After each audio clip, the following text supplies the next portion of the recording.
आप सबको गोपाल लाजू का नमन। देखिए, अध्यात्म की जो क्लाइमैक्स है वो है परमहंस की अवस्था, और परमहंस की अवस्था में पहुंचने के लिए एक वाम मार्ग भी है। जो तंत्र की क्रियाएं करते हैं वो इसीलिए ऐसे गुप्त सुप्त स्थान तलाश करते थे जहां उनको कोई डिस्टर्ब नहीं करे। और फिर ये जो वाम मार्गी ये ऐसे भी प्लेस चुनते थे जो कहीं बाह्य आकर्षण से दूर हो, किसी भी प्रकार का जहाँ कर्म कांड नहीं हो, किसी भी प्रकार का जहाँ पे कोई आकर्षण नहीं हो। इसीलिए ये जो मंदिर मिलते थे, ये जो स्थान मिलते थे इनके, ये कहीं ऐसे प्लेस में होते थे जो बिल्कुल भीड़ भाड़ से अलग होते थे। प्रवासी रहा मैं गोरखपुर, मुझे एक ऐसा मंदिर दिखाई दिया और मैं इसलिए आपको दिखा रहा हूँ कि आपको भी कुछ विचित्र लगे। ये स्थान, उसका कारण क्या है कि यहाँ के जो नंदी देव, यहाँ का जो शिव का विग्रह, सब चीज़ें बिल्कुल अलग दुनियादारी से अलग लगेंगी। बहुत कहीं बिरला कहीं कोई मिल जाए। मैंने बताया ना कि ऐसे स्थान तलाशते थे जो एकांतवास जहाँ मिले उनको, जहाँ उनको कोई विशेष रूप से डिस्टर्ब नहीं करे। देखिए, आपको भी दर्शन कराता हूँ, अच्छा लगेगा आपको। गोरखपुर नगरी में स्वागत है आपका। एक से एक विचित्र चीज़ मिलेगी आपको गोरखपुर नगरी में। एक सबसे विचित्र बात देखिए, शिवलिंग शिवालय सबने बहुत सारे देखे होंगे।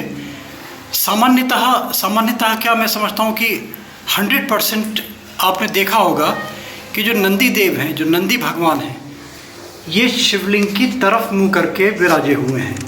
मगर यहाँ इसका विपरीत है। देखिए, ये नंदी भगवान है ये, और नंदी भगवान की जो पृष्ठभाग है ये शिवलिंग की तरफ है। और ये शिवलिंग आज का नहीं है। कम से कम जो यहाँ के लोग और जो यहाँ के मेन पुजारी हैं वो बताते हैं कि कम से कम ये 500 वर्ष से भी अधिक पुराना है मंदिर। इसकी क्या महानता है, क्यों ऐसा है, क्यों ऐसा विचित्र चीज़ दिखाई है? कुछ ना कुछ कारण ज़रूर होते हैं इनके पीछे। बिना कारण के कोई चीज़ नहीं होती, नहीं तो लोगों की आस्था ख़त्म हो जाए। आपको उत्तम नारायण पांडे जी से आज मिलवाता हूँ।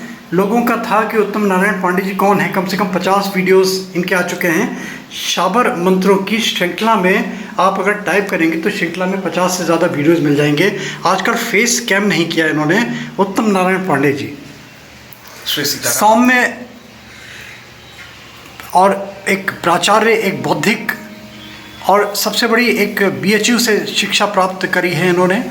और जितने सौम्य हैं उतने ही बौद्धिक वर्ग के लोगों के लिए बातें करते हैं। सुनिए इसकी क्या महत्ता है। पंडित जी, मैं गोपाल लाजू मोटिवेशनल वीडियोस के चैनल में स्वागत करता हूं आपका।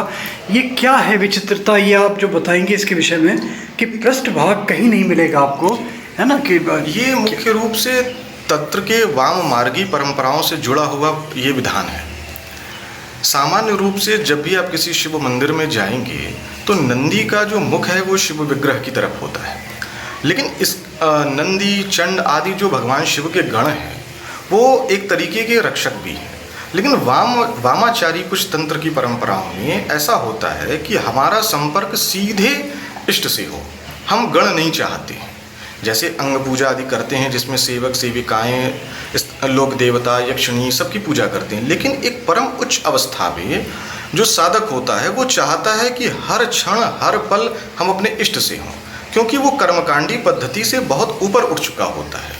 तो तंत्र की उस परंपरा में जिसमें जीव शिव से लय की स्थिति में आ जाता है, उसमें ऐसा किया जाता है।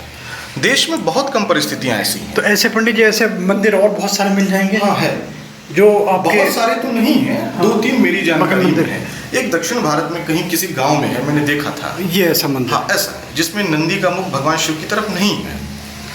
मतलब ये मान के चलें कि तंत्र क्षेत्र से जुड़े हुआ विषय है। बहुत परम उच्च अवस्था में जहाँ जीव और शिव एक होने की स्थिति में आ जाए, वो कहीं एकांत में इस तरीके की तो फिर बीच में मतलब किसी माध्यम की जरूरत नहीं है, गण की जरूरत नहीं है, किसी नहीं, सीधा भगवान से सीधा लिंक हो। बिल्कुल। और ये पंडित जी बाहर जो इसकी विशेषता, ये जो मैंने देखा, ये देखिए यहाँ जो उस परंपराओं में जी चलता है, सामान्य रूप से जो आपने यज्ञ कुंड देखे होंगे वो चतुर्कोणी वर्ग के या आयत के होते हैं, खटकोणी भी होते हैं, लेकिन ये त्रिकोण है। त्रिकोण के भी इसकी विशेषता ये है कि त्रिकोण का जो ये कोण है ये भगवान शिव की तरफ सामान्य रूप से होना चाहिए था जी।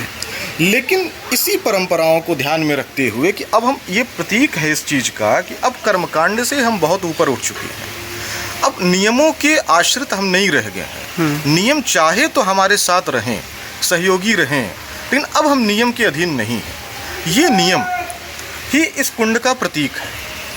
इसलिए जीवत्व शिव को मिलने के लिए ये नियम बताता है। एक तो ये नियम है, और दूसरा कुछ तंत्र की अत्यंत विरली परंपराएं हैं जो अब लगभग लुप्त सी दिखती हैं, जिनमें ऐसा होता है, जिसकी बहुत ज़्यादा चर्चा तो सार्वजनिक नहीं की जा सकती, लेकिन फिर भी कुछ ऐसी विशिष्ट परंपराएं हैं जिनमें इस तरीके के एक विशेष प्रयोजन किए जाते हैं। बहुत बहुत धन्यवाद आपका।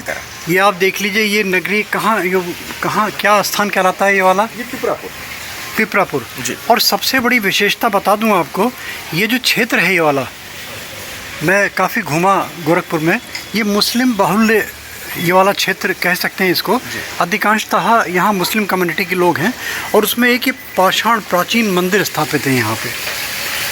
इसको सन 1976 में तो जीर्णोद्धार हुआ है इसका। ये आपका बहुत बहुत धन्यवाद आपका। आप लोग देखते रहिए गोपालाजी मोटिवेशनल वीडियोस। लाइक कीजिए, सब्सक्राइब कीजिए, फॉरवर्ड कीजिए, नोटिफिकेशन बेल में प्लीज़ ज़रूर क्लिक कर दीजिए। गोपालाजी मोटिवेशनल वीडियोस के माध्यम से बहुत सारी गुप्त, सुप्त और लुप्त चीज़ें आपको मिलती चली जाएंगी, और वो चीज़ें जो संभवतः पता नहीं हो आपको। बहुत बहुत धन्यवाद आपका। आपका भी बहुत सबका, आप लोगों का बहुत बहुत धन्यवाद।